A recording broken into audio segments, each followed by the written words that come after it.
Let us solve the question number 4 of exercise 5.3 of chapter 5. And this question says how many terms of the AP 9, 17, 25 must be taken to give a sum of 636. Let us see how to solve this question.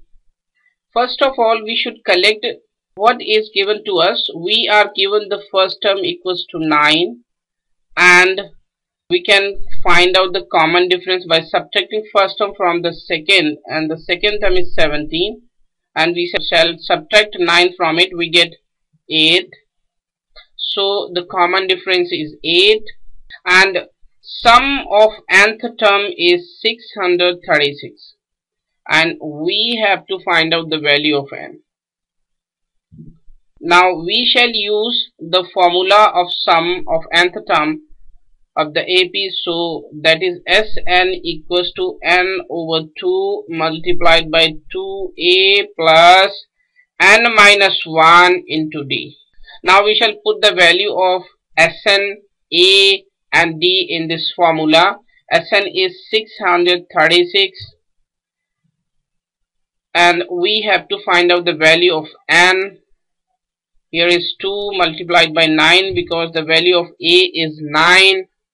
We have to find out the value of n, and d is 8. Now we solve this equation, and that is n over 2, and when we multiply 9 and 2 we get 18, and if we multiply 9 minus 1 with this 8 we get 8 n minus 8, and here is 636. Now we shall multiply this 2 with this 636, we get 1272, and here is n, and 18 minus 8 means 10 plus 8n. Now we shall multiply this 10 plus 8n with this n, we get 10n plus 8n square, and here is 1272. And this is a quadratic equation. This is 8n square plus 10n minus 1272 equals to 0. And what we observe here? We observe that we can divide each term of this quadratic equation by 2, like this. What we get? We get 4n square plus 5n and minus 636 equals to 0. Now we shall factorize this quadratic equation by the method of factorization of middle term.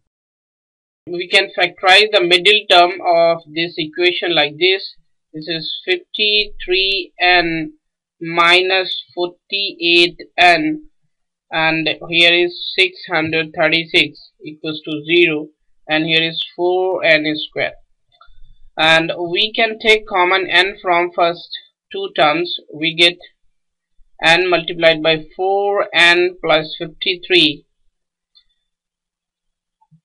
and we can take minus 12 from last two terms. We get 4n plus 53 from these two terms. We get 4n plus 53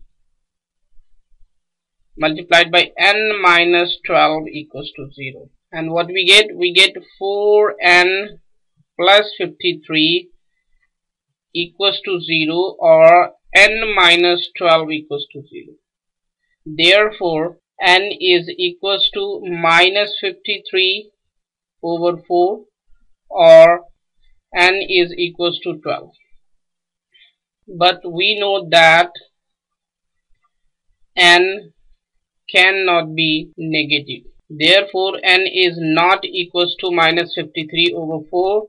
Therefore, the value of n is 12. Therefore, the sum of first 12 terms is 636. This is the solution of the question. Thank you.